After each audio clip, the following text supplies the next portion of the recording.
Friends, ಇವತ್ತು ಗೋಧಿ ಪುಡಿಯಲ್ಲಿ ತುಂಬ ರುಚಿಯಾದ ಒಂದು ಲಡ್ಡು ಮಾಡ್ತಾ ಇದ್ದೀನಿ. ಮನೇಲಿ ಈಸಿಯಾಗಿ ಮಾಡ್ಕೊಬೋದು. ಈ ವಿಡಿಯೋ ಇಷ್ಟ ಆದರೆ ಲೈಕ್ ಮಾಡಲಿಕ್ಕೆ, ಶೇರ್ ಮಾಡಲಿಕ್ಕೆ ಮರಿಬೇಡಿ. ಹಾಗಾದರೆ ಹೇಗೆ ಮಾಡೋದು ಅಂತ ನೋಡೋಣ. ಲಡ್ಡು ಮಾಡಲಿಕ್ಕೆ ನಾನು 1 ಕಪ್ಪಷ್ಟು ಗೋಧಿ ಪುಡಿ ತೊಗೊಂಡಿದ್ದೀನಿ. ಇದರಲ್ಲಿ ಒಂದು 250 ಗ್ರಾಮ್ ಇದೆ. ಅರ್ಧ ಕಪ್ಪಷ್ಟು ಸಕ್ಕರೆ, ಅರ್ಧ ಕಪ್ಪಷ್ಟು ತುಪ್ಪ.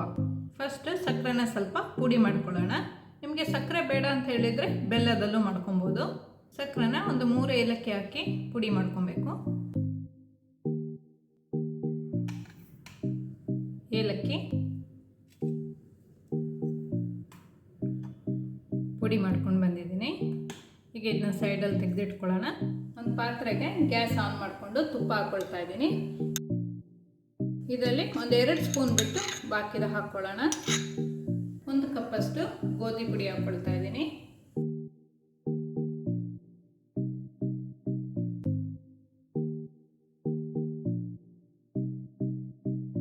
ಲೋ ಫ್ಲೇಮಲ್ಲೇ ಇಟ್ಕೊಂಡು ಇದು ಸ್ವಲ್ಪ ಕಲರ್ ಚೇಂಜ್ ಆಗುತ್ತೆ ಅಲ್ಲಿ ತನಕನೂ ಇದನ್ನ ಇದೇ ಥರ ಹುರ್ಕೋಬೇಕು.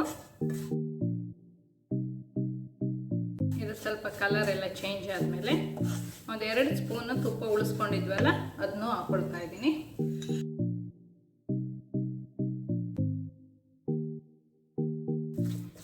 ಇನ್ನೊಂದು 2-3 ನಿಮಿಷ ಇದೇ ಥರ ಮಿಕ್ಸ್ ಮಾಡ್ಕೊಳ್ತಾ ಇರಬೇಕು. ಇದು ರೆಡಿ ಇದೆ. ಇದು ಸ್ವಲ್ಪ ತಣ್ಣಗಾಗಲಿಕ್ಕೆ ಬಿಟ್ಬಿಡಬೇಕು. ಫುಲ್ ತಣ್ಣಗಾಗೋದು ಬೇಡ, ಲೈಟ್ ಬಿಸಿ ಇರಲಿ. ಆಮೇಲೆ ಸಕ್ಕರೆನ ಆ್ಯಡ್ ಮಾಡಬೇಕು.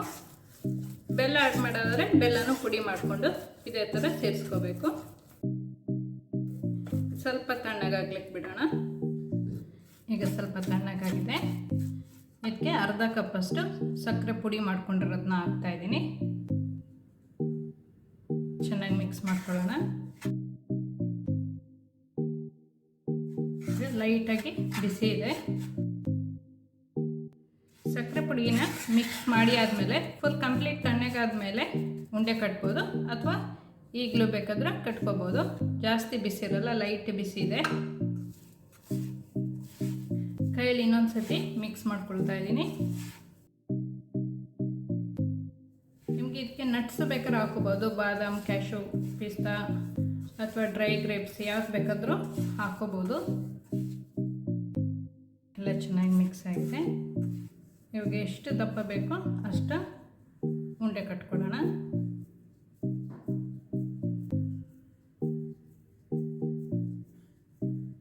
ಈ ಥರ ಒಂದೊಂದೇ ಉಂಡೆ ಕಟ್ಟಿ ಪ್ಲೇಟಲ್ಲಿ ಇಟ್ಕೊಬೇಕು.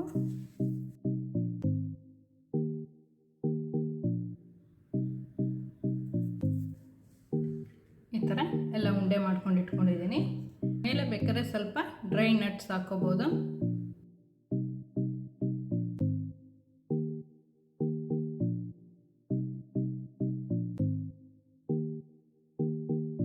ಗೋಧಿ ಲಡ್ಡು ರೆಡಿ ಇದೆ. ತುಂಬ ರುಚಿಯಾಗಿರುತ್ತೆ. ಮಕ್ಕಳು ತುಂಬ ಇಷ್ಟಪಟ್ಟು ತಿಂತಾರೆ. ಆರೋಗ್ಯಕ್ಕೂ ತುಂಬ ಒಳ್ಳೆಯದು. ಒಂದ್ಸತಿ ಮನೇಲಿ ಟ್ರೈ ಮಾಡಿ ನೋಡಿ. ಈ ವಿಡಿಯೋ ಇಷ್ಟ ಆದರೆ ಲೈಕ್ ಮಾಡಿ, ಶೇರ್ ಮಾಡಿ. ಈ ಚಾನಲ್ಗೆ ನೀವಿನ್ನೂ ಸಬ್ಸ್ಕ್ರೈಬ್ ಮಾಡಲಿಲ್ಲ ಅಂದರೆ ಸಬ್ಸ್ಕ್ರೈಬ್ ಮಾಡಿ. ಸಬ್ಸ್ಕ್ರೈಬ್ ಪಕ್ಕದಲ್ಲಿರುವ ಬೆಲ್ ಬಟನ್ ಪ್ರೆಸ್ ಮಾಡಿದರೆ ನನ್ನ ಹೊಸ ವಿಡಿಯೋ ನೋಟಿಫಿಕೇಷನ್ ಬರುತ್ತೆ.